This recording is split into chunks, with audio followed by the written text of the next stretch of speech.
তুই বলছিলি না তোর জীবনে একটা অদ্ভুত ঘটনা ঘটেছিল প্রেম নিয়ে?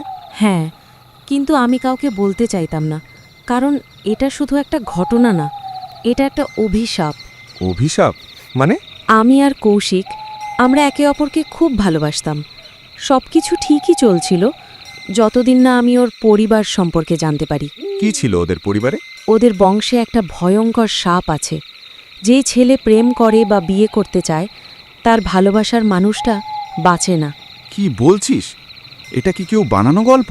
না, আমিও তাই ভেবেছিলাম, কিন্তু তারপর একের পর এক ঘটনা ঘটতে শুরু করলো।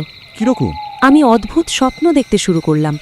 একটা মেয়ে পুরনো জামা পরে, চোখে রাগ আর কষ্ট। সে বারবার বলতো, এই ভালোবাসা শেষ হবে মৃত্যুতে। তারপর? আমি ভয় পেতে শুরু করলাম, কিন্তু কৌশিক বলতো, এসব কিছু না, আমি আছি তো। কিন্তু আসল ভয় তখনও শুরু হয়নি। তারপর কি হলো? কিছু সত্যি ঘটলো?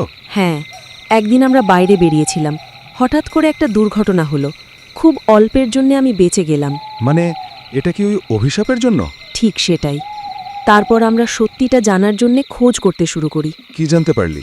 অনেক বছর আগে কৌশিকের পূর্বপুরুষ একজন মেয়েকে ভালোবেসেছিল, কিন্তু সমাজ আর পরিবারের চাপে সে তাকে মেরে ফেলে। মরার আগে সেই মেয়েটা শাপ দেয়, তোমার বংশের কেউ প্রেম করলে সেই ভালোবাসা কখনো পূর্ণ হবে না। মানে তুই সেই সাপের টার্গেট হয়ে গেছিলি? হ্যাঁ, আর সেই মেয়েটার আত্মা আজও আছে। তারপর তোরা কি করলি? আমরা ওই আত্মাকে শান্ত করার চেষ্টা করি, পুরনো মন্দিরে যাই, সত্যিটা স্বীকার করি, আর শেষে ওই আত্মা শান্ত হয় আর সাপ ভেঙে যায়। মানে তোর ভালোবাসা বেঁচে যায়? হ্যাঁ, কিন্তু আজও মাঝে মাঝে মনে হয় সব কিছু কি সত্যিই শেষ হয়েছে, নাকি সে এখনো কোথাও আছে।